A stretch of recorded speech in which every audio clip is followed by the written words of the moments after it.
ये कहानी है दो भाइयों की, टैनर और टोबी की, जो अपनी जमीन और घर बेचने के लिए क्राइम का रास्ता चुनते हैं। कहानी टेक्सास के एक छोटे से टाउन से शुरू होती है, जहाँ सुबह सुबह एक लोकल बैंक के बाहर एक एम्प्लॉय पहुँचती है। जैसे ही वो गेट खोलने जा रही होती है तो मास्क पहने हुए आदमी उस पर गन तान देते हैं और उसे जबरदस्ती बैंक के अंदर खींच कर ले जाते हैं। अंदर जाकर वो उससे कैश ड्रॉयर खोलने के लिए कहते हैं। ड्रॉयर खोलते ही पता चलता है कि वहाँ तो एक भी डॉलर नहीं है। इस बात पर दोनों रॉबर्स भड़क जाते हैं।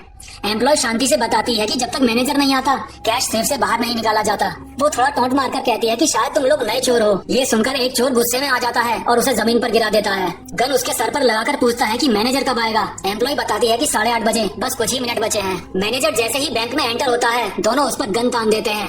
टैनर जो ज्यादा गुस्से वाला होता है मैनेजर को मारना शुरू कर देता है। आखिरकार सेफ खुलता है और उन्हें उसमें कैश लिमिटेड ही मिलता है। दोनों तुरंत कैश लेकर गाड़ी में बैठते हैं और वहाँ से भाग जाते हैं। यही पहली बार उनके चेहरे सामने आते हैं। बड़े भाई का नाम टैनर होता है जो कि काफी वायलेंट है और उस पर काफी सारे क्रिमिनल केस रिकॉर्ड्स हैं। छोटा भाई टोबी बिल्कुल अपोजिट होता है, शांत, प्रैक्टिकल और बिना किसी क्रिमिनल हिस्ट्री के। टोबी टैनर से पूछता है कि मैनेजर को मारने की क्या जरूरत थी, लेकिन टैनर के लिए वायलेंस बिल्कुल नॉर्मल बात होती है। दोनों का प्लान यही खत्म नहीं होता। अगला टारगेट होता है टेक्सास मिडलैंड बैंक का एक और ब्रांच। अगले सीन में एक और छोटे से बैंक के अंदर एक बुढ़ा आदमी कैशियर को अपने पुराने कॉइंस दिखा रहा होता है। तभी टैनर और टोबी बैंक में घुस जाते हैं और सब पर गन तान देते हैं। टैनर काउंटर पर चढ़ जाता है और कैशियर को इंस्ट्रक्शंस देता है, सिर्फ लूज कैश, कोई बंडल्स नहीं। टोबी बुड्ढे आदमी से पूछता है कि क्या उसके पास गन है। आदमी कहता है हाँ। टोबी उससे गन लेकर काउंटर पर रख देता है, ये कहकर कि वो सिर्फ बैंक को लूट रहे हैं, लोगों को नहीं।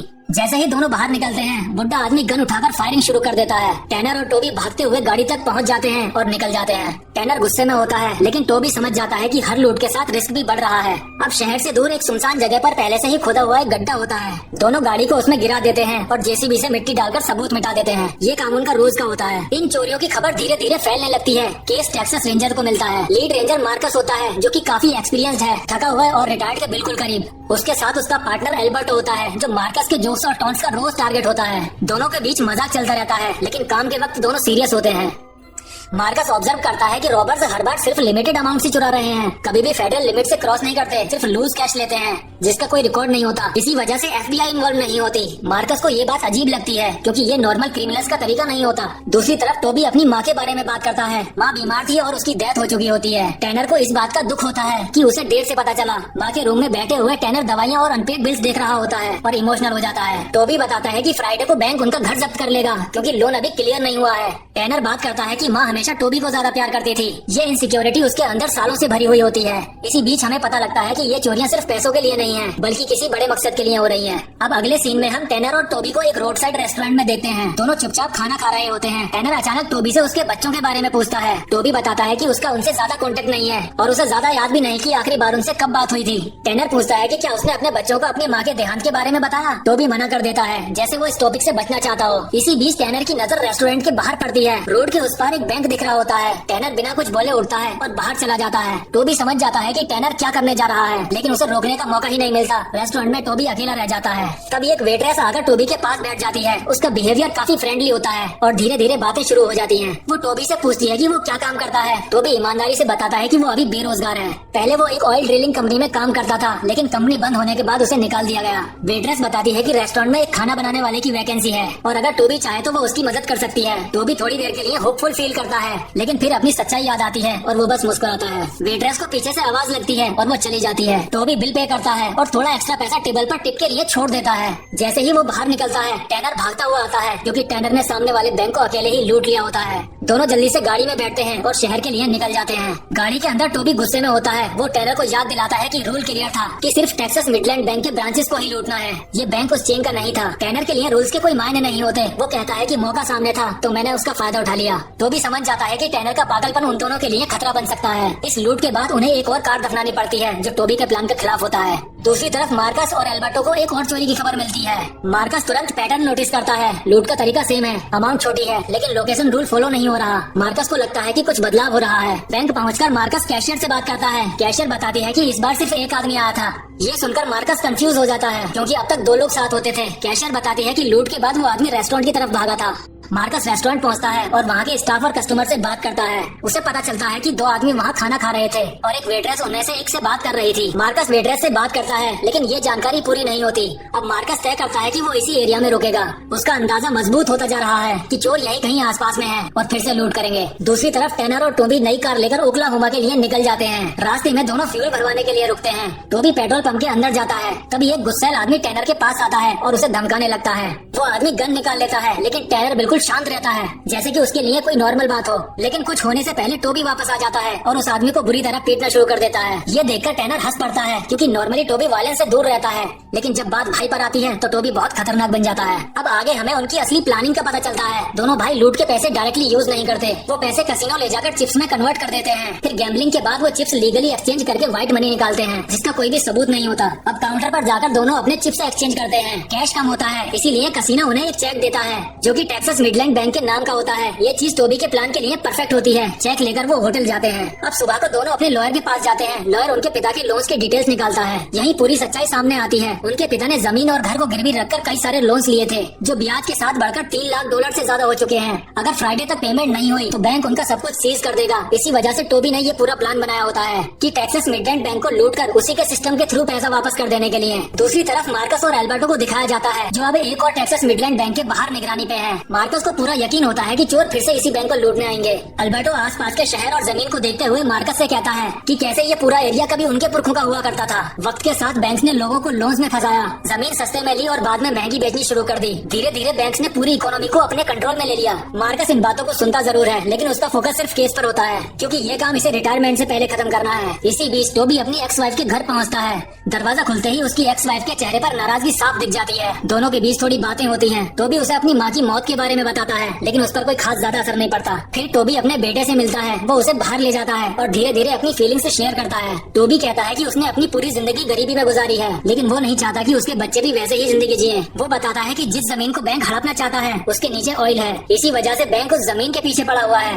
टोबी वादा करता है कि वो किसी भी हाल में अपने बच्चों का भविष्य खराब नहीं होने देगा, चाहे उसके लिए उसे कितने भी गलत काम करने पड़े। वहाँ से निकलकर टोबी टैनर के पास आता है। टोबी टैनर को बताता है कि उसके पास अब ज्यादा टाइम नहीं बचा, फ्राइडे बहुत पास है और लोन की रकम पूरी चुकानी होगी।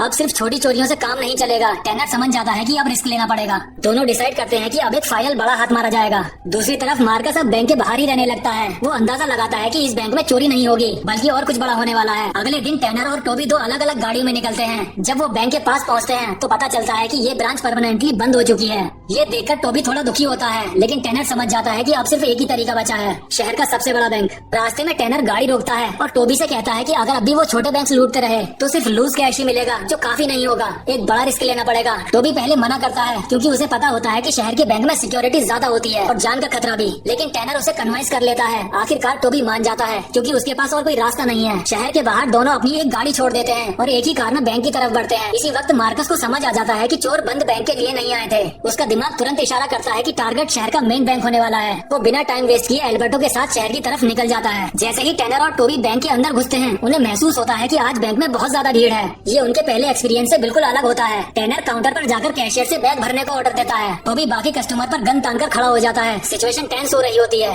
तभी भीड़ में से एक आदमी गन निकाल लेता है और फायरिंग शुरू कर देता है। सब लोग हड़बड़ा जाते हैं। टोबी कवर लेने की कोशिश करता है। टैनर बिना सोचे सिक्योरिटी गार्ड को गोली मार देता है और फिर उस आदमी को भी शूट कर देता है जिसने पहले फायरिंग शुरू की थी। ये पहली बार होता है जब रॉबरी सीधा मर्डर में बदल जाती है। दोनों बहुत सारा पैसा उठाकर बैंक से भाग जाते हैं। बाहर उनका पीछा एक लोकल आर्म गैंग और सिक्योरिटी की गाड़ियां करने लगती हैं। अंधाधुंध फायरिंग होती है। टैनर ड्राइविंग की सीट पर होता है और टोबी पीछे बैठकर शूट कर रहा होता है। इसी भगदड़ के बीच टोबी को गोली लग जाती है। वो दर्द में चिल्लाता है लेकिन टैनर गाड़ी नहीं रोकता। भागते हुए टोबी टैनर से पूछता है कि उसने लोगों को क्यों मारा जबकि उसका प्लान सिर्फ पैसे लूटना था। टैनर कहता है कि जिंदा रहने के लिए जो जरूरी हो मैं वही करूंगा। इसी बीच मार्कस और एल्बर्टो को रेडियो पर पता लग जाता है कि शहर का सबसे बड़ा बैंक लूट लिया गया है। मार्कस को एक अजीब सी तसल्ली मिलती है क्योंकि उसका अंदाजा सही निकलता है। वो पूरी स्पीड में उनके पीछे लग जाता है। टैनर को समझ में आ जाता है कि गैंग उनका पीछा नहीं छोड़ने वाली। वो अचानक गाड़ी रोकता है, ट्रक से मशीन गन निकालता है और सब पर अंधाधुंध फायरिंग शुरू कर देता है। उसका पागलपन देखकर गैंग पीछे हट जाती है। टैनर वापस गाड़ी में बैठता है और दोनों उस जगह पहुँचते हैं जहाँ उन्होंने दूसरी गाड़ी खड़ी करी थी। यही टैनर एक बड़ा फैसला लेता है। वो टोबी से कहता है कि अगर वो साथ गया तो दोनों पकड़े जाएंगे। वो खुद पुलिस को उलझाएगा ताकि टोबी बचकर निकल सके। टोबी समझ जाता है कि टैनर अपनी जान कुर्बान करने जा रहा है। दोनों भाई इमोशनली टूट जाते हैं। टोबी मना करने की कोशिश करता है लेकिन टैनर उसे जबरदस्ती भेज देता है। टोबी जैसे ही दूसरी गाड़ी लेकर वहाँ से निकलता है उसका दिल भारी हो जाता है। उसे पता होता है कि टैनर ने जो फैसला लिया है उसका मतलब सिर्फ एक ही चीज है कि अब वापस मिलना नामुमकिन है। गाड़ी चलाते वक्त टोबी के हाथ कांप रहे होते हैं। उसके कान में टैनर की आवाज गूंज रही होती है जो हमेशा कहता है कि जिंदगी में या तो कंट्रोल होता है या फिर हड़बड़ाहट। आज टैनर ने हड़बड़ाहट को अपना लिया था ताकि टोबी कंट्रोल के साथ आगे बढ़ सके। दूसरी तरफ टैनर पहाड़ों की तरफ ड्राइव करता है। पुलिस और टेक्सास रेंजर्स सिर्फ उसी का पीछा कर रहे होते हैं। टैनर जानबूझकर खराब रास्ता चुनता है ताकि गाड़ियाँ पीछे रह जाएं। वो बीच बीच में रुक रुक कर फायरिंग भी करता है जिससे पुलिस और ज्यादा चौकन्नी हो जाती है।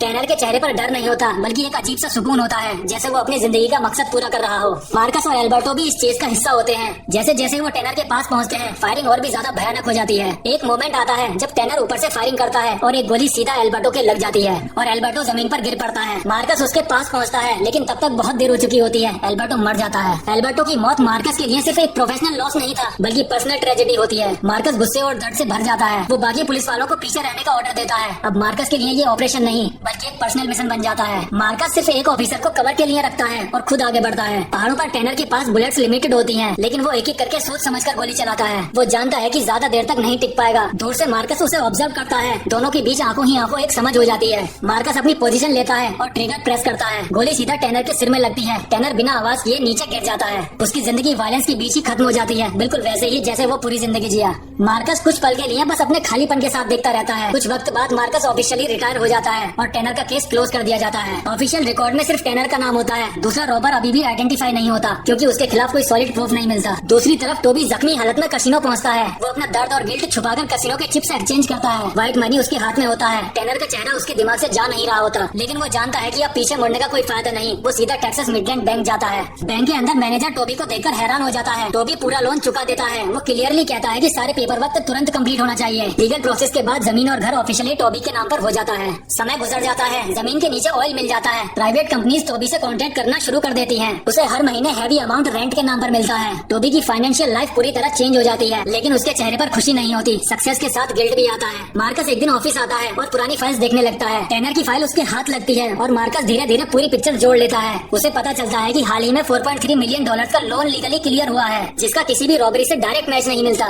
सब कुछ क्लीन था। मार्कस समझ जाता है कि इस पूरे ऑपरेशन का मास्टरमाइंड टैनर नहीं बल्कि टोबी था। मार्कस सीधा टोबी के घर पहुंचता है। दोनों एक दूसरे पर गन तान देते हैं। टोबी बिना कोई ड्रामा किए सच बोलता है। वो बताता है कि उसने ये सब अपनी जमीन और अपने बच्चों के फ्यूचर के लिए किया। वो मानता है कि उसने जो किया वो गलत था लेकिन उसके पास कोई और रास्ता भी नहीं था। वो कहता है कि अगर उसके बच्चे सिक्योर हैं तो वो खुद को सजा दिलाने के लिए बिल्कुल तैयार है। इसी बीच टैनर की बीवी और बच्चे वहाँ आ जाते हैं। टोबी कहता है कि वो जब तक घर कम्प्लीटली रिपेयर नहीं हो जाता तब तक उनके साथ रहेगा। मार्कस सब देखकर समझ जाता है कि सिस्टम ने कौन सा रोल प्ले किया है। वो जानता है कि अगर आज वो टोबी को अरेस्ट करेगा तो लीगली शायद केस बन जाए लेकिन मोरली कुछ भी सॉल्व नहीं होगा। मार्कस बिना कुछ बोले वहाँ से चला जाता है और केस ऑफिशियली क्लोज रहता है। मार्कस अपनी रिटायरमेंट लाइफ में चला जाता है, थोड़ा ज्यादा खामोश, थोड़ा ज्यादा सोचता हुआ। और इस कहानी में हम तय नहीं कर पाते कि कौन हीरो था और कौन विलन। यार आप लोग कमेंट जरूर किया करो, कुछ नहीं तो एक हार्टी भेज दिया करो। अगर वीडियो पसंद आई है तो वंस अगेन लिख दिया करो और लाइक तो आप लोग करते ही हो यार, उसके लिए दिल से थैंक यू। मिलते हैं अगली वीडियो में, तब तक इस कड़कती ठंड में ख्याल रखो अपना और अपनी फैमिली का।